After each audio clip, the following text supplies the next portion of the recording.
Hey there, Autism Fitness founder Eric Chessen, leading the movement for movement, bringing you another edition of Autism Fitness Tuesday training.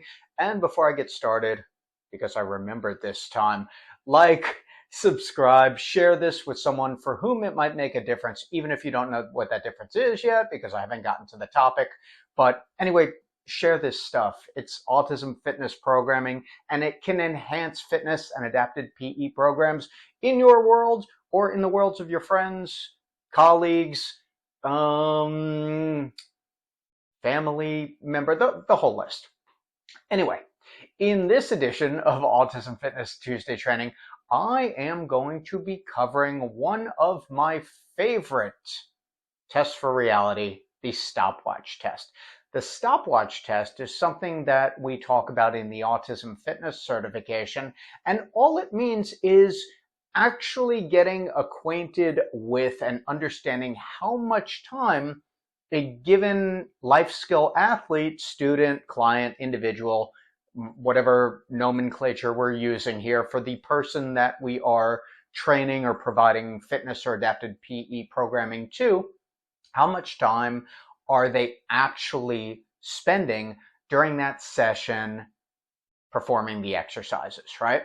And the reason the stopwatch test is so fundamental in applying to our athletes is it's a great reference point for understanding what's working about a program, what might need to be improved about a program, and whether or not that program, that activity, is a good fit for that particular individual.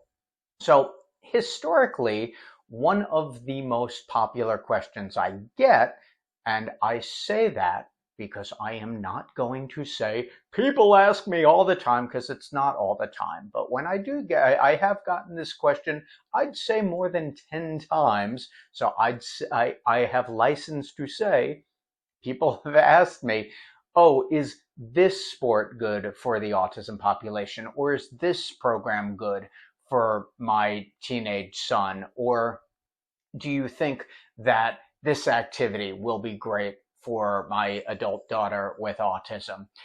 And because at this point, I do not like to give the "it depends" speech, but that's really the qualifier. What it depends on is this stopwatch test. So how much time is the participant actually participating? And a good fit for an individual is a program that actually engages them, number one. So we're considering things from the adaptive standpoint. The individual is engaged and motivated. And then from a physical standpoint, how much time are they actually spending doing the activity and developing those skills? The key to a good program, whether we're talking about general fitness and resistance-based training, the kind that we do in the Autism Fitness program and Autism Fitness methodology is based around, or a sports program, is its scalability. If it's scalable, there is a much better chance that that stopwatch is going to keep going because the individual is going to be more engaged. So it is the big difference between saying, oh, we're doing this program, or we're doing this sport, or we're doing this activity, and we're doing this sport, or we're doing this program, or we're doing this activity, and this participant is actually participating.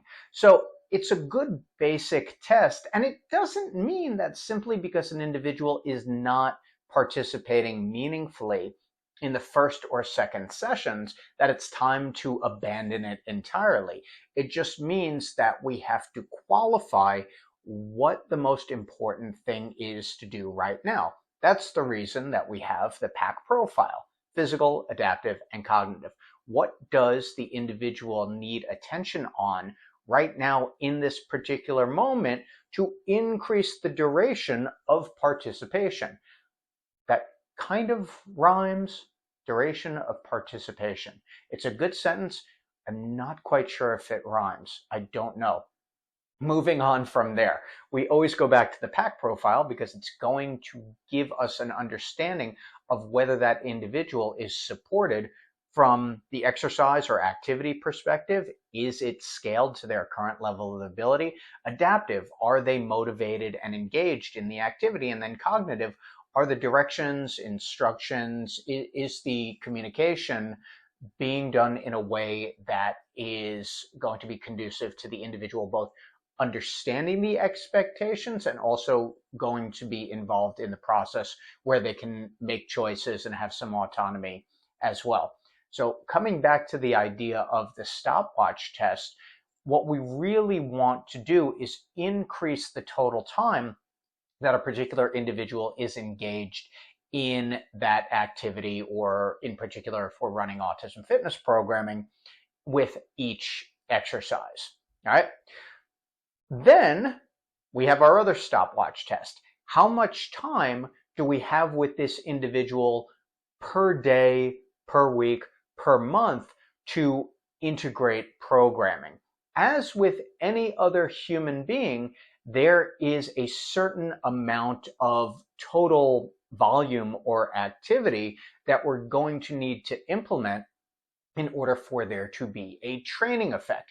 The training effect is when the exercise is performed with enough sets and repetitions that we get a training effect. The outcome being greater power, greater strength, greater endurance, whatever outcome we're focused on, or whatever quality or skill that we want to develop. We have to ensure that the individual has enough time each session or each week in order to continue to develop those skills.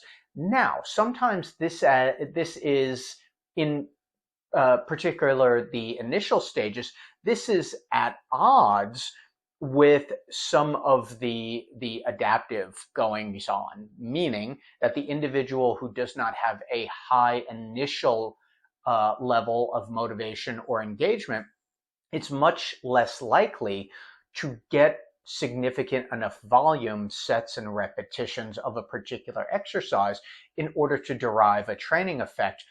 But this is not a major issue long term, as long as we continue to scale their program appropriately. This also feeds in to the premise of intelligent and appropriate programming per individual. So rather than use a robust series of exercises and say, oh, we're going to do 10 or 11 or 12 different exercises, again, looking at that stopwatch, how much time is that individual going to participate on average in that session? Well, if it's a quarter of the time or half of the time in a 45 or 50-minute session, I know I'm just throwing numbers out here, but let's say it's a quarter of the time in a 50-minute session that they are actually engaged in the activity. Well, then choosing 10 exercises to do is probably not going to result in that training effect. But picking 2 or 3 exercises or 2 or 3 small activities is much more likely, because now our athlete is getting sufficient enough, or beginning to get sufficient enough sets and repetitions of that exercise that they're becoming comfortable with it, they're becoming more capable with the exercise, and those muscles are getting the contraction and engagement that they need in order for there to be some change to homeostasis, a training effect, right?